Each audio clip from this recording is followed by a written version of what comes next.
TV actress Deepika Kakkar से भी कई गुना आगे हैं उनकी ननद सबा इब्राहिम। जी हाँ, ना कोई फिल्म ना ही कोई टीवी सीरियल, फिर भी सबा देश की सबसे रईस फीमेल यूट्यूबर बन गई। सबा इब्राहिम सबा का जहान नाम से एक यूट्यूब चैनल चलाती हैं। उन्होंने साल 2017 से यूट्यूब पर ब्लॉग्स अपलोड करने शुरू किए थे। इस चैनल से सबा को करोड़ों की कमाई होती है। जानकारी के लिए बता दें कि भाभी दीपिका कक्कड़ को व्लॉगिंग का आइडिया भी सबा ने ही दिया था। जी हाँ, हाल ही में दीपिका ने रिवील किया कि उन्हें कुकिंग व्लॉग के लिए सबा इब्राहिम ने ही इंस्पायर किया था। दीपिका ने बताया कि सबा ने कहा, भाभी आपको यूट्यूब पर अपने फैंस के साथ ये शेयर करना चाहिए। इसके बाद मैंने कुकिंग व्लॉग बनाना शुरू किया, जो लोगों को पसंद भी आई।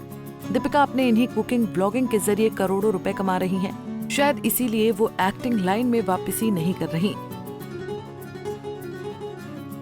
बता दें कि दीपिका कक्कड़ ने शोएब इब्राहिम संग दूसरी शादी की थी, जिसकी वजह से उन्हें खूब ताने भी सुनने को मिले, लेकिन ससुराल वालों ने दीपिका का खूब साथ दिया।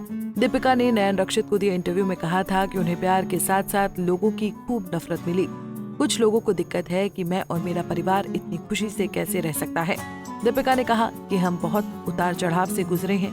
वो अक्सर शोएब से कहती हैं कि उन्होंने किसी का भी बुरा नहीं किया, तब ऐसा क्यों होता है उनके साथ। मेरा बचपन भी मुश्किलों में बीता। मैं अपने माता पिता को सलाम करती हूँ, क्योंकि जब भी मेरे लिए खड़े होने की बारी थी वो दोनों खड़े थे।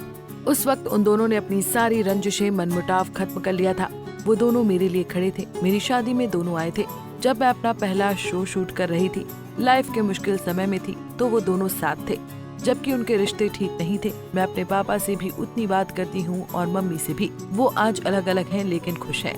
दीपिका ने कहा कि उनकी लाइफ में एक ऐसा वक्त था कि वो शोएब संग रात रात भर लड़ाइयाँ करती थी, लेकिन ऐसी हालत में शोएब ने उन्हें समझा और संभाला। दरअसल एक तरफ उनकी पहली शादी से बेटी को लेकर हुए दावे और दूसरी तरफ उनका मिसकैरेज का दर्द। इतना ही नहीं, दूसरी बार प्रेग्नेंट हुई तो दिक्कतें बढ़ गई। इन सब के बीच दीपिका काफी टूट गई थी और शोएब पर भी असर पड़ा, लेकिन उन्होंने खुद का दर्द भुलाकर दीपिका को सपोर्ट किया। इन सब चीजों को इग्नोर कर खुश रहने की सलाह दी। दीपिका ने बताया कि मुझे भयंकर पोस्टमार्टम फ्लू हुआ। मैं आज भी चिड़चिड़ी हूँ। मेरी लाइफ पूरी बदल गई है।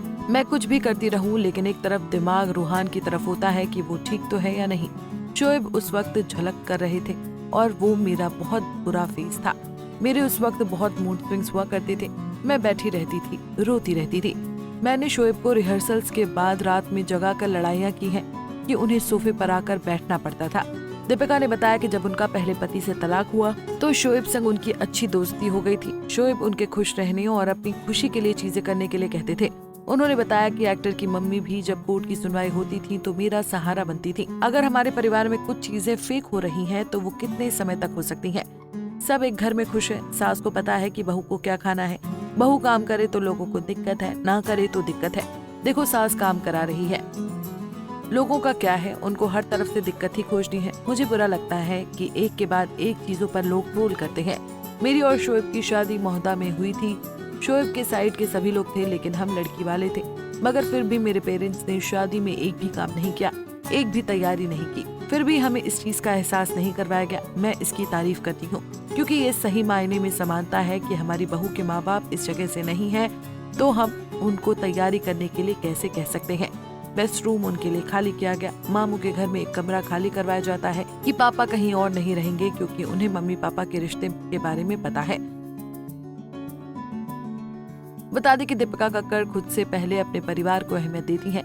परिवार और प्रेगनेंसी की वजह से ही एक्ट्रेस ने एक्टिंग करियर से ब्रेक लिया था, जिसके बाद उन्होंने ब्लॉगिंग शुरू की। लेकिन लोगों ने उन्हें ये कहकर ट्रोल किया कि शादी के बाद शोएब ने उन्हें काम वाली नौकरानी बनाकर रख दिया। मगर दीपिका ने समय समय पर अपने ट्रोलर्स को जवाब दिया और साबित किया कि उन्हें फर्क नहीं पड़ता। उनके लिए पहले परिवार था और हमेशा रहेगा।